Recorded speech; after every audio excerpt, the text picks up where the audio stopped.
Good morning, afternoon, evening. You've joined our IP Fabric webinar on Foundation of Your Network Operations Ecosystem. We'll hopefully be making a start shortly.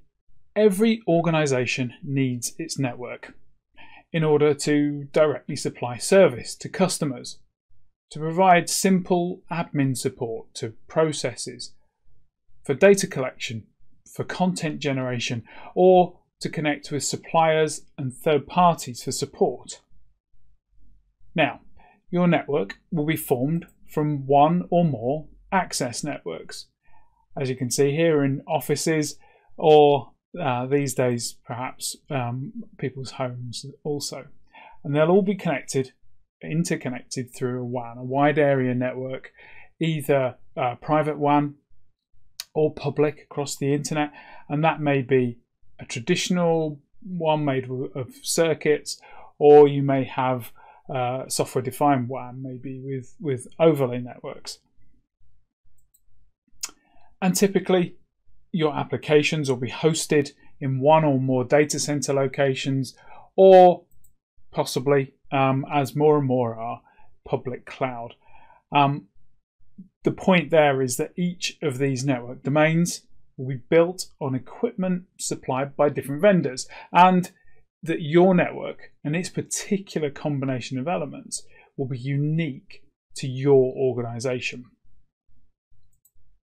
Now, the delivery of applications to users and the collection of data from sensors and objects that are network connected around your organization relies on the fact that those network domains are interacting. There are complex interactions going on there all the time, and that complexity needs to be managed and controlled in order to maintain service availability so that your business can function. Now, amongst other things, this means that you need operational tooling, monitoring, to allow you to be sure that devices that make up your network are available, that they're accessible, and that they're performing the function they're supposed to. They're up, interfaces are up, traffic is flowing.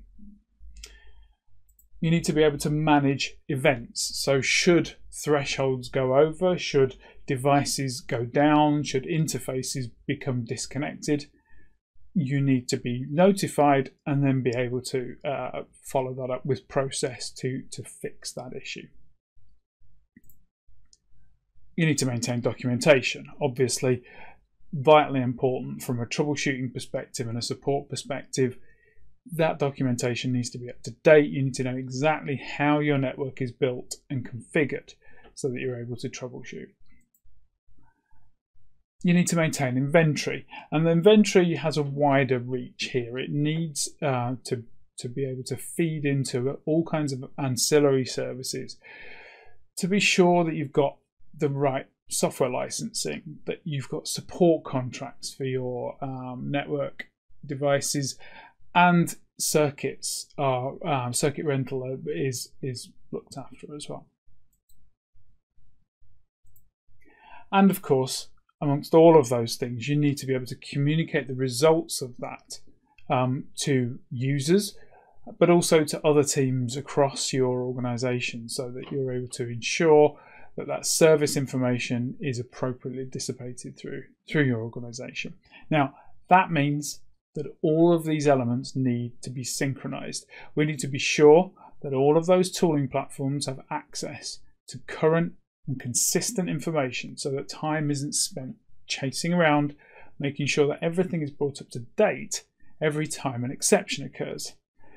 We need to minimize that mean time to resolution, and we can only do that if monitoring sees all of the network, that documentation accurately reflects how it's all connected and configured, and that we have support cover for everything.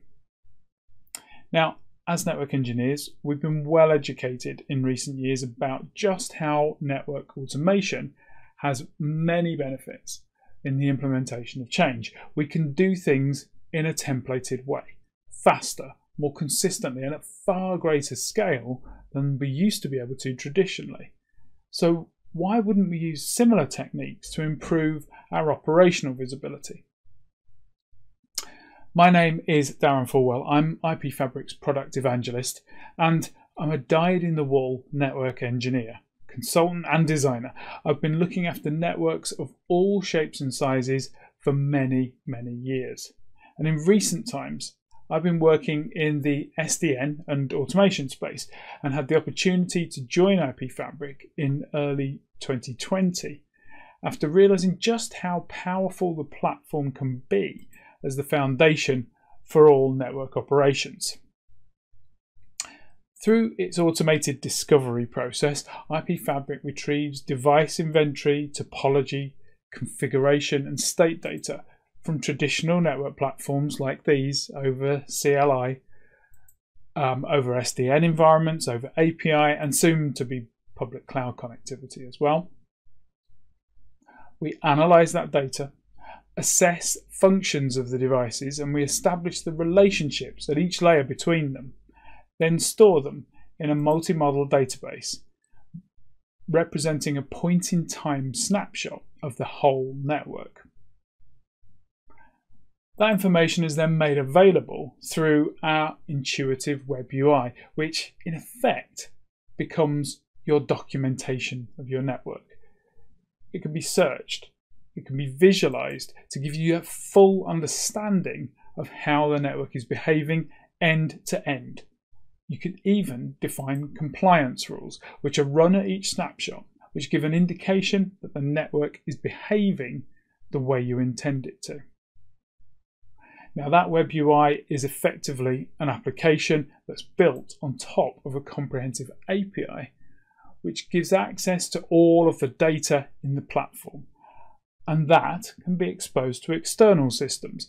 As such, it's possible to build integrations with other tools to ensure that they too are using that consistent updated data to help you with your network operations.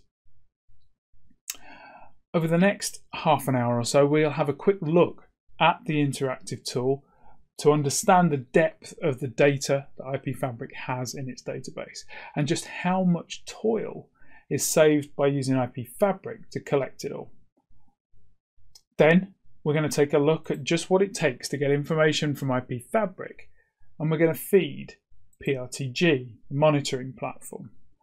We're going to feed ServiceNow, the ITSM. We're going to use Python and Nornia and the inventory data that we can pull through from IP Fabric. And we're going to send some messages into WebEx Teams for communication. You can see all of those will benefit from having that consistent, updated information. Now, if you can save your questions till after the demonstration, hopefully I can answer them then. And when everyone's happy, I'll offer out some closing comments.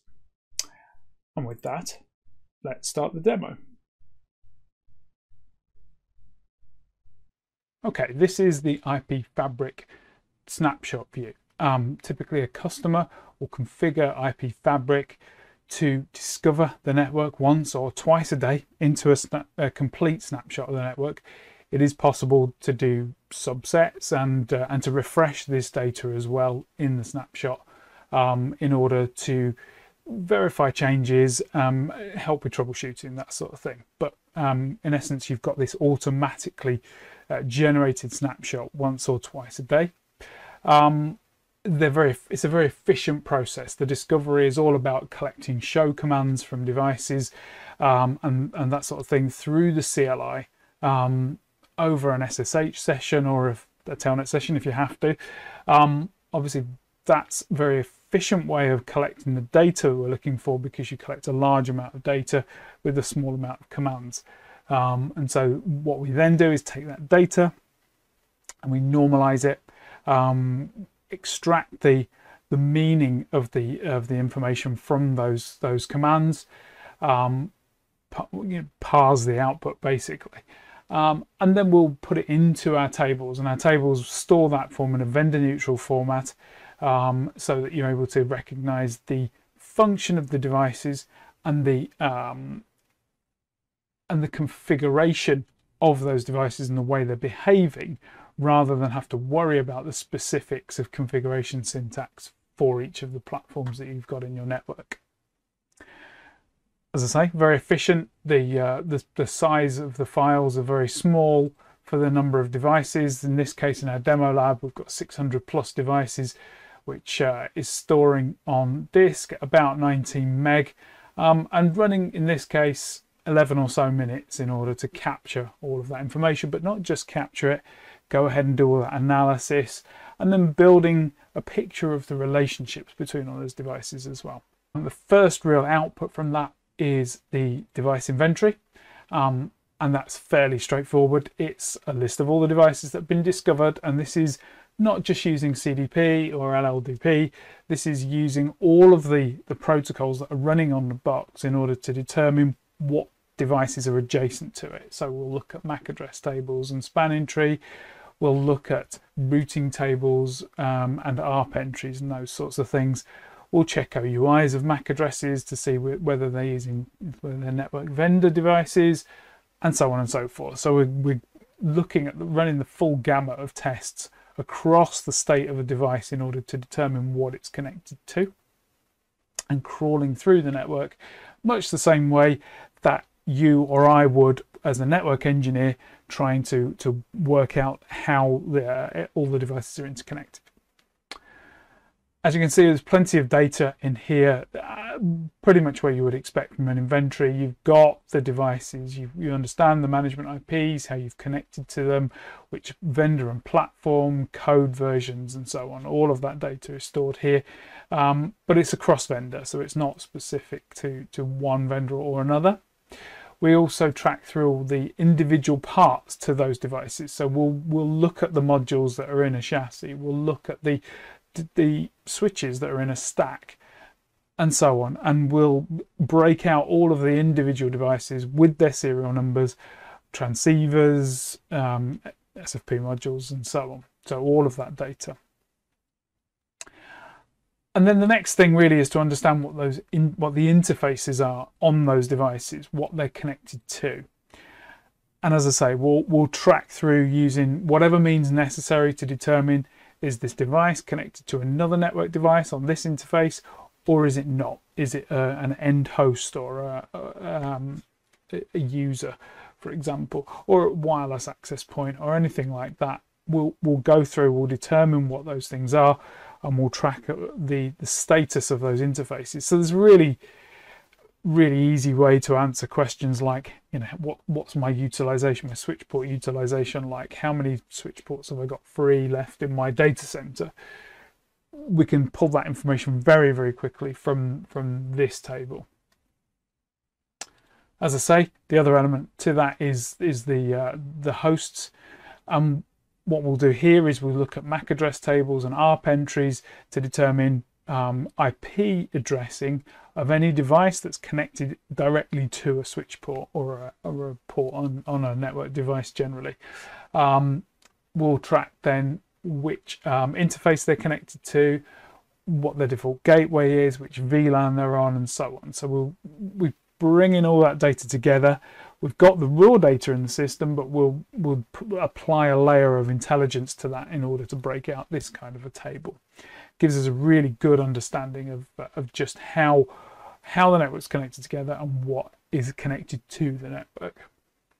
Now, as you'll see on each of those tables, there's a column here that's marked site. I'll just go back to the devices table a second. That site, in this case, we can extract that from a number of different places. In the demo case that we see here, we're extracting that site detail from the hostname. So using the hostname, running a regular expression over that hostname, we're able to extract the data about which site it's connected to. Now, there are other ways of doing that. We can do that based on IP addressing.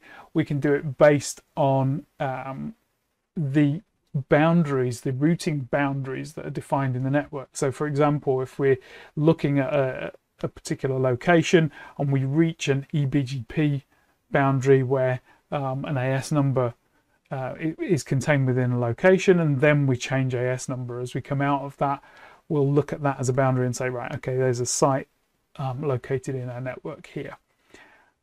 Alternatively, we can manually allocate devices into sites as well. So you've got a whole degree of flexibility there about how you do that. There's a very good reason why you would do that, or a number of reasons, but particularly around the visualization of the environment. You can imagine trying to put 600 devices onto a single diagram might be a little bit tricky. What this allows us to do is carve that up, and I can give you an example of that now. I'll show you site 38 in the diagram here. We can see all the different sites that we've determined from those host names. But if I show the diagram here, you've got a very clean diagram, very with a boundary around it, and it's very clear. This is one site, one location with all of those devices in it, and connected at the left-hand side, as you can see, into MPLS. So with the visualization, what we've got, you can see a number of different colors of lines here, and what these relate to is the way that the network topology has been derived. Okay, green relates to the fact that the topology and the neighbor relationships between the devices has been discovered over a layer 1 protocol. In this case, it's CDP or LLDP. And you can clearly determine, right, okay, these guys have been shown to be connected together, and the interfaces that they're connected on are highlighted as well. For clarity, you can actually turn on and off layers in this view, which is quite useful, because it allows you to just zero in on exactly what it is that you're interested in seeing. Now, what you will notice when I've turned off layer 2 is that I've actually lost a device here. I'll turn it back on just to show you. There it is. It's this firepower firewall here, which isn't running CDP or LLDP. Therefore, it doesn't show in that view. So while you may not, you may have the topology mapped out, you may not get a complete view depending which layer that you're looking at. And of course, if you're not running CDP and LLDP from a security perspective, then you may not get a complete view again with that layer 1 view. However, if I introduce layer 2, I'll turn off layer 1, you'll notice the left-hand side disappears, because that's a bunch of routers that are connected over here over direct layer 3 connections. There is no spanning tree running, there are no VLANs over here. So when we turn those off, we just see the switched infrastructure and the VLANs and running across that switched infrastructure, and obviously the boundaries into the devices that are connected into those VLANs. And we can drill down into a bit more detail on this. So this is a particular function for me as a network engineer of old that I found incredibly useful when I first encountered the platform. So see what you think of this. If we click through on one of these spanning tree links, what we can do here is we can add VLANs into the diagram.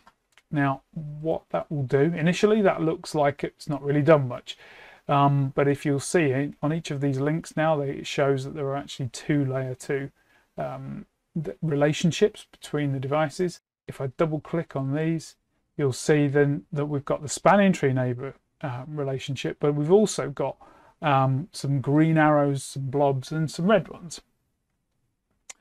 I'm going to just turn off the spanning tree relationships for a second, and so we can see what this means. Essentially, what we're saying here is VLAN 110.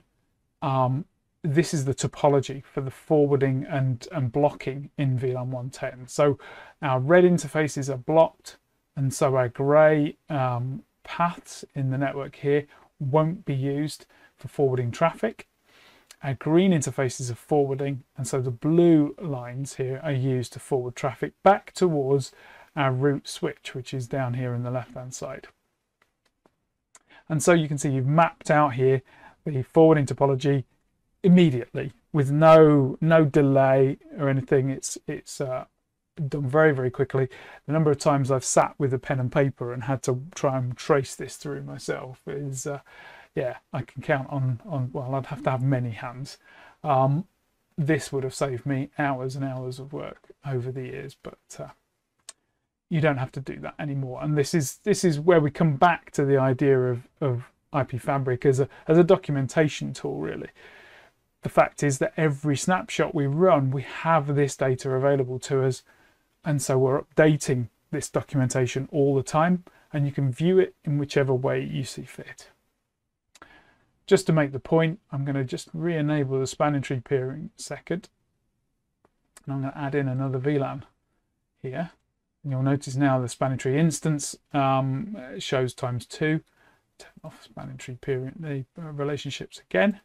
Double click on this, and now we've broken out 110 and 111, and you'll see that the topologies are different, and that's because we've got a new route switch up here for VLAN 111, and so we're forwarding and blocking on different ports, and again visualized really fast, and you can see very quickly the differences between the two VLANs, so incredibly useful. If I enable up layer 3, and I'm just going to slide that across to the side here, the layer 3 relationships have been formed using these protocols and peerings here. So in this case, RIB shows it's just routing table, BGP shows BGP peering relationship, and OSPF is the OSPF neighbors. And what we can do, if we can break those out, we can give them each different colors.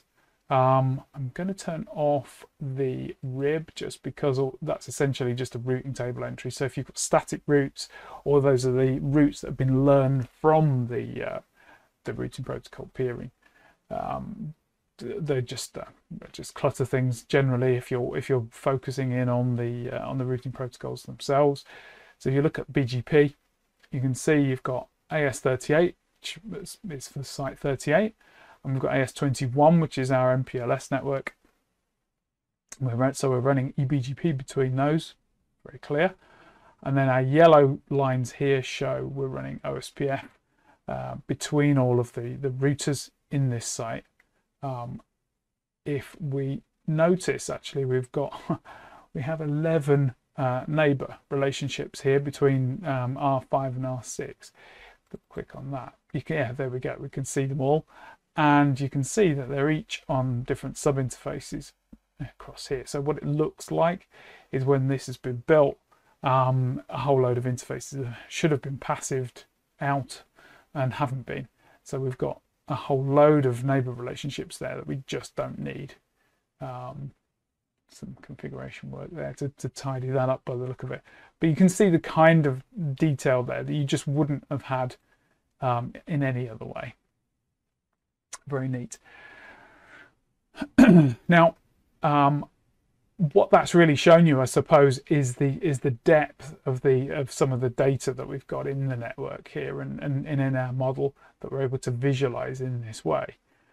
We can do other things. There are other options here. We can highlight single points of failure, for example. So if we were to lose any of these three switches, they would cause us an issue. There's no alternative paths. And similarly, we can show non-redundant links.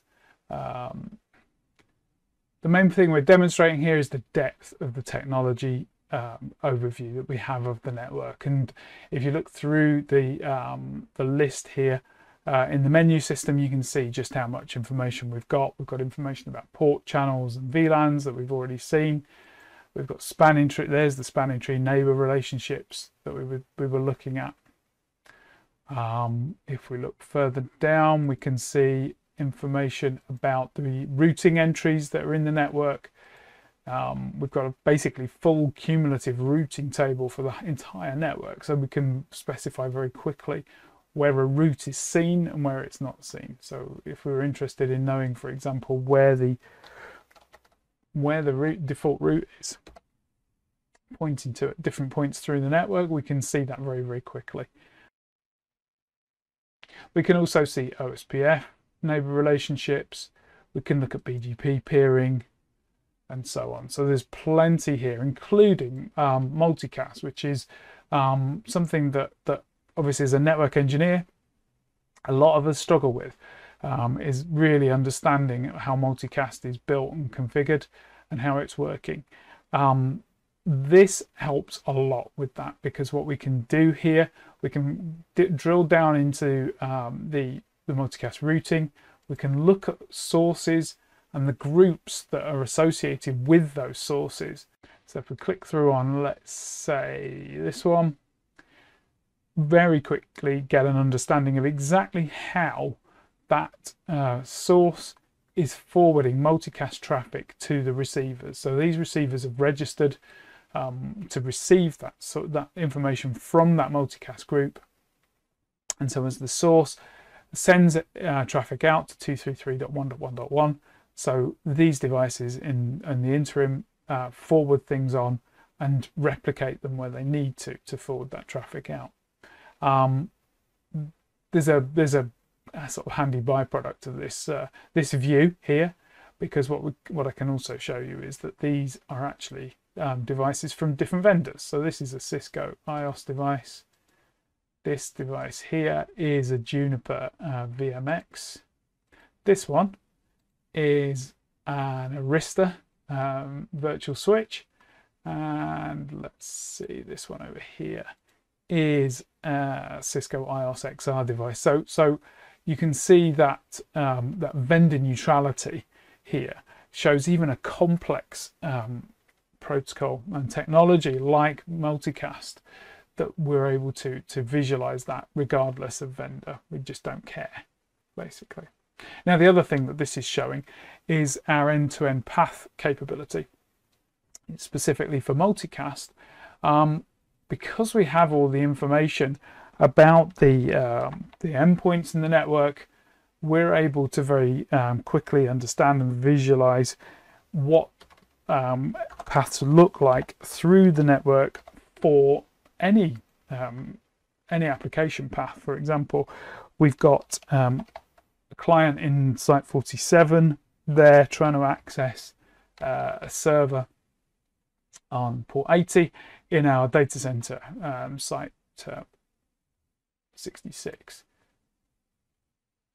And we can very quickly see, right, okay, here's our path. These are all of the devices that are included in that application path in order to get us from our client to our server.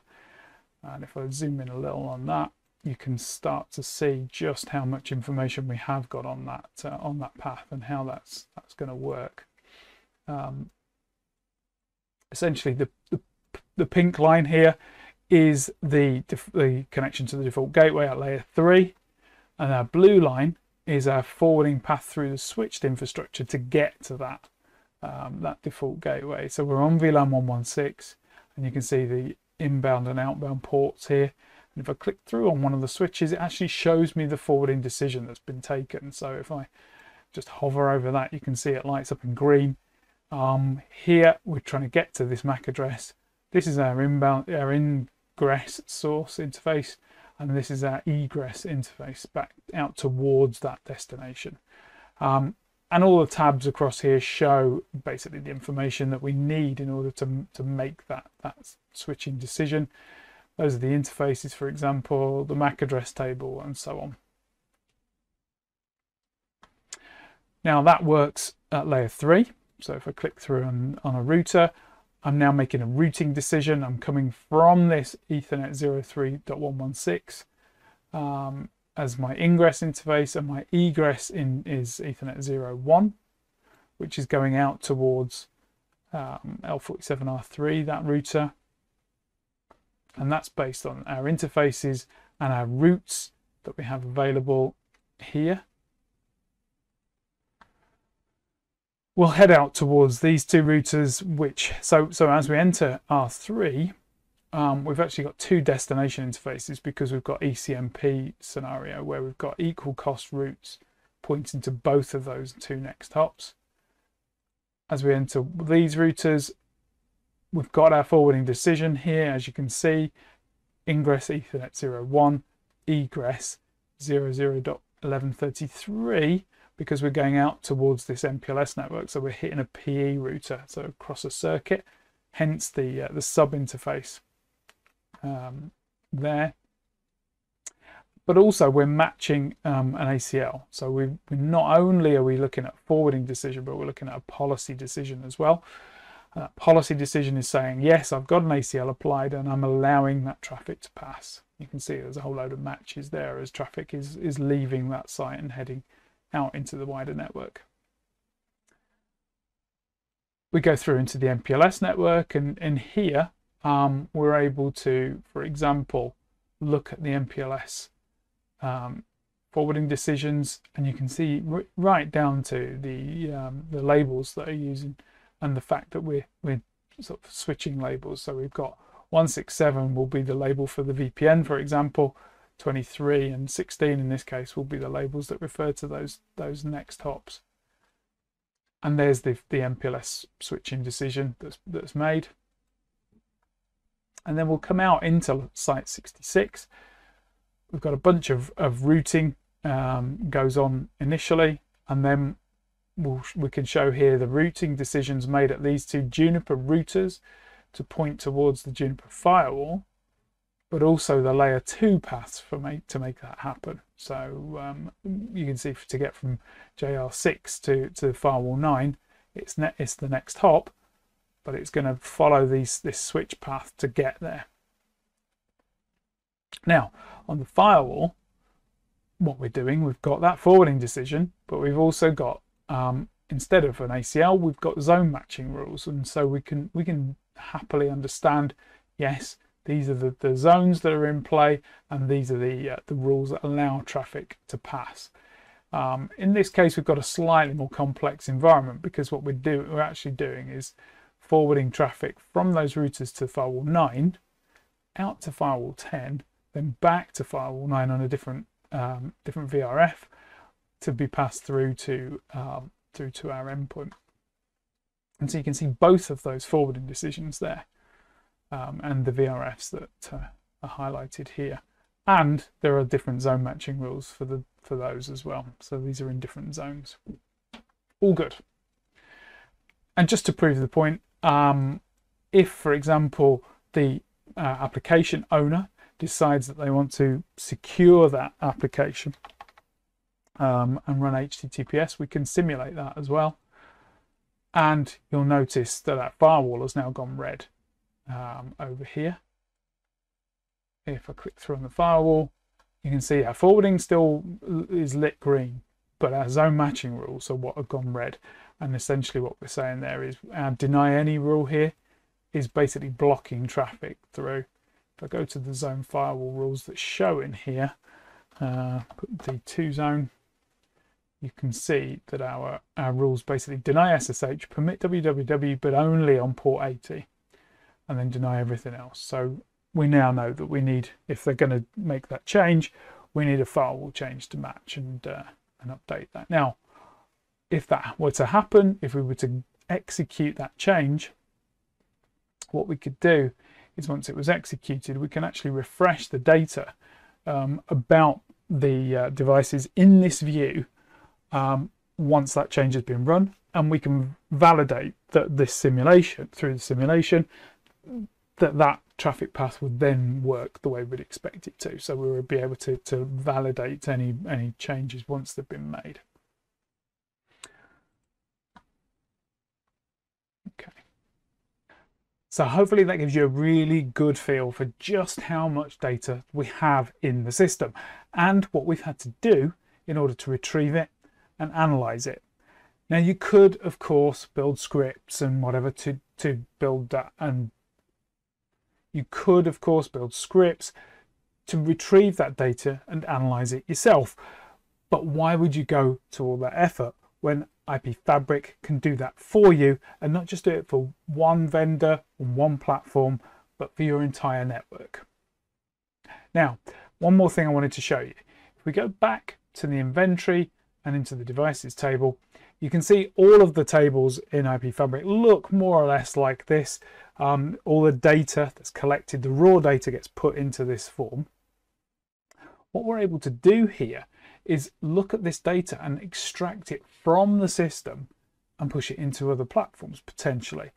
Just imagine how useful it might be to have that device inventory, for example, in your monitoring platform or in your CMDB or your ITSM, where you can make sure that the information in those systems matches what is currently discovered and active in your network. There's really simple ways of getting that data out. You can either go through the process of exporting that information to a CSV file, which you can then load into Excel or import into other tools. You can provide a URL so that someone else who has access to the system is able to get access to the same view that you have in front of you. Or, my favorite, is the table description entry here actually gives you information about the API call that you want to make in order to retrieve the data from here programmatically. We have a fantastic collection of partners and customers that we refer to as Community Fabric, who are busy creating scripts and writing integrations in order to use this API to get data from IP Fabric into other platforms. Now, I've got an example of that I want to show you very quickly. I'm logging in here to a Linux box that I've got on the network, and I'm going to run up a copy of Python. Now, in Python, I have a module installed, or a framework called Nornia, and I'm just going to initialize that. We'll bring Nornia in, and I'll tell you while I think about it, we'll bring in a couple of other modules just to make things a little easier for us to read the outputs that we're going to look at. Now, Nornia is an automation framework. It's a bit like if you've ever used Ansible, where you can create orchestration and plays in order to build a workflow of activities. Nornia gives you a similar capability, but programmatically you can write the scripts in Python. Now, the key part of any automation platform is the inventory. It's the information about the devices that you're wanting to automate and about how you get access to them, what method you use, credentials, and so on. What we can do in Nornia, thanks to this plugin that's been written by one of our partners, is we can use IP Fabric as the inventory for Nornia. So as you can see here, I've initialized Nornia here, and I'm using an IP Fabric inventory plugin. What does that mean? Well, let me show you. If I now very quickly dump out the inventory information that's in Nornia, you can see that it actually matches IP addresses, names, and so on of devices that we've already seen in our inventory tables in IP Fabric. How do I prove the point? Well, let's go find one at random here. Okay, let's choose L43 AC29. Okay, L43 AC29. If I filter the table, we can see L43AC29 is a valid name. It has a management IP of 1043.129.193. There it is, 1043.129.193. It's accessed using Telnet. It's in site 43, and it's got this incredibly long version number, including 2017 80809. Let's double check. There it is. There's our version number. So we're clearly pulling the data direct from IP Fabric into Nornia and able to use it to create our inventory. And just to prove the point, we can filter that to show the devices that we have in site 38, the site we were looking at the diagrams for earlier. And there we go, that's our list of devices there, you can see. Now, we have a demo scenario we're going to look at. We've seen already the depth of the information that's in the platform, but with a new site coming on board. Let's have a quick look. You can see all the different sites that we've got, and you can see there that site 45 is missing. Well, that's okay, because site 45 is being installed tonight and connected to the network. So IP Fabric will go ahead and discover it later, hopefully. But of course, in order to bring that site 45 online, we don't just have to be able to log into it. We need to monitor it. And we need to make sure that it's in the ITSM system so that we can be certain that should a problem arise, we can raise incidents against it, and so on. Now, in order to update those systems, what we could do is get IP Fabric to discover those sites and then go ahead and update those other systems. So let's have a look at how we'd approach that. So we've already seen that Nornir is using an inventory plugin to make API calls into IP Fabric in order to ensure it's using that up-to-date list of devices. And we know that Site 45 has yet to be added to the network. Now, when those changes are completed, IP Fabric will discover that site in a new snapshot. But let's take a look at what else needs to happen in the other tools once that site goes live. PRTG, the monitoring platform, is going to need its inventory updating, and when devices are created there, they'll need to be set up so that they match the SNMP configuration of the actual devices themselves so they can be monitored correctly. Well, that's fine, because IP Fabric can send an event notification using a mechanism known as webhooks to an external system when it completes its discovery.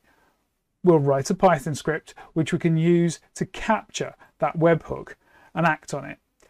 What it's going to do then is make 2 API calls back to IP Fabric for additions to the inventory and then for the SNMP configuration for those devices. It will then make a series of calls to PRTG in order to create the objects and configure them. Once we've that data in the script, we can then make some number calls into ServiceNow. First, to update its inventory to bring it in line with a PRTG and make sure that the correct device information appears in the correct locations, and then we can make a call to a different ServiceNow API to generate a couple of incidents.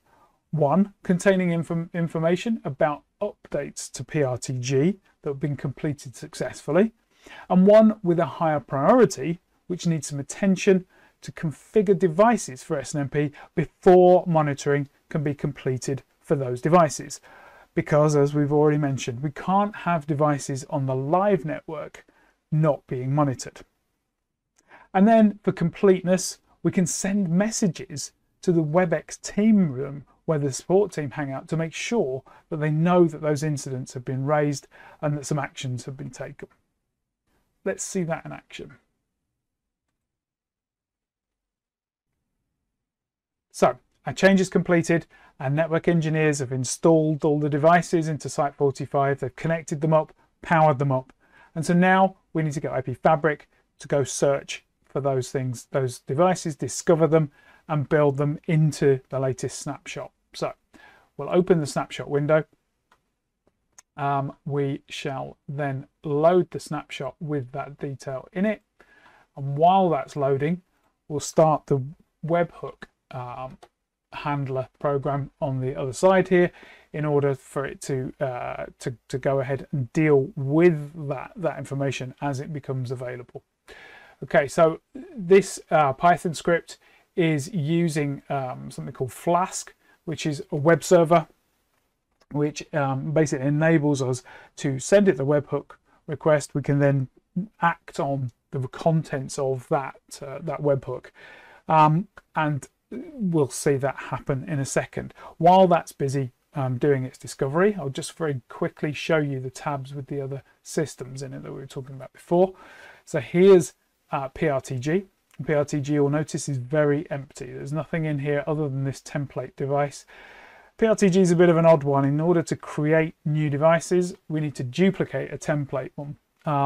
Otherwise, it's a very long and complex process to actually do stuff. You can see there's a message just popped up there in the to notify us that the snapshot is on its way. The other two tabs that are of interest, we've got ServiceNow running here, and we have another ServiceNow tab here showing all the inventory. So these are the incidents, and this is the inventory information here. Okay. And we also have running in the background our WebEx Teams chat room where all our network engineers hang out. So we're 2 minutes into the snapshot load. Got probably about another 30 seconds or so. So what's happening here is all of the devices are information is being loaded from the snapshot. So now they've all loaded. We're busy building the network topology. So it's just finishing up now. I'm finishing up that snapshot. What should happen, hopefully, is once that's completed, we'll start to see some activity on the right hand side. So there we go. So telling us our snapshot has been completed. It's telling us that it's found the two snapshots and that there are 13 differences between those two snapshots. And now it's busy going ahead and making API calls into different platforms in order for us to update the different systems. So let's follow these through. We've got IP Fabric calls being made, we've got PRTG, and we've got ServiceNow, and it's going ahead and updating these systems as we go. There we go. We get a little message in the WebEx Teams room here, telling us that an incident's been raised, which is good. And then we should get another message in there as well. So let's go have a look there first and see what we're being told in WebEx Teams. Okay, so we have two messages. First one is telling us that IP Fabric triggered automatic update has added all of these devices into PRTG. It's also discovered them and is put them into monitoring. And our second message is telling us that we've got another incident raised here, that these 4 devices have been paused in PRTG and awaiting device configuration. So let's click through this and let's go have a look. And here we can see our incident. It's high impact, high urgency, it's critical. So basically this is a problem and it needs fixing. And the problem is that we need SNMP config on those 4 devices that we saw in the message window there. Fantastic. Well, at least it means that we need to get on and do something. We can have a look at the other incident in the list here. There we go, and that's the low. There you go, the low urgency one. And there you can see this is the list of items here that have been added to PRTG, but all is well with those, and we're happy for that to continue. So let's go have a look at PRTG. And here we can see a difference. We can see there's a couple of devices here which have been paused. And there's a load of devices that are starting to go green, which is great. And we can see here we've got 9 auto discovery tasks running. And there's 2 more there that are also blue and paused. And if we check those against this message here, you'll see that these are EXR1 and XR12, and then R6 and R9. So it's these 4 that aren't ready to be started yet. We can see they've been paused, ready to go. So as soon as that change is complete, someone can come into PRTG and unpause those, and away we go. Fantastic. And just to finally check that, you'll recall we had our Nornir inventory. Well, what we can do is we can go back into Nornir now, and let's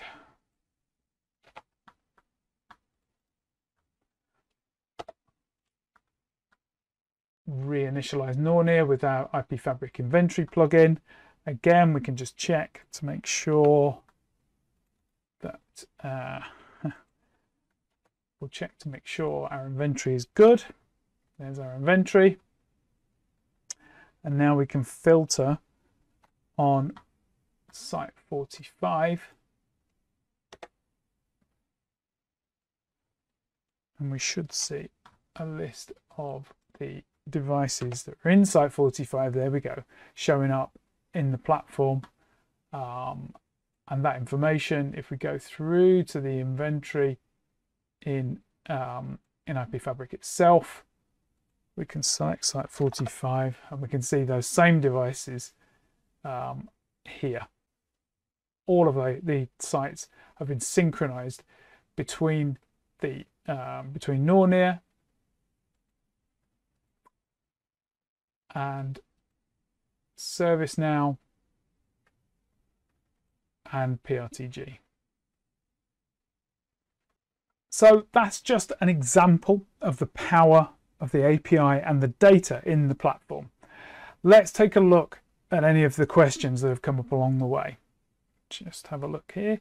Yes, so a couple of people have asked the question, do we have customers using ITSMs other than ServiceNow, and similarly monitoring tools other than PRTG? The answer to that is, of course, yes. We see customers and partners setting up all kinds of integrations with Remedy, with Zabbix, SolarWinds, and all kinds of other platforms. The point being that you've got the once you've got the information available through an API, you're able to extract that data and push it into any other platform using an API. So you've got that capability all around. And the other question we've got here is, are there license costs for the integrations? That's a really good question. I know that some platforms have an additional license cost in order for you to access data over their APIs. IP Fabric's a very simple licensing model, purely based on the number of managed devices in the system. So that's the number of switches, routers, the number of load balancers, firewalls, and so on. So purely down to the devices that you actually log into. So in the case of wireless LAN controllers, for example, yes, for the wireless LAN controller, no license needed for all of the access points. So hope that clears things up. Okay, I don't think we have any further questions.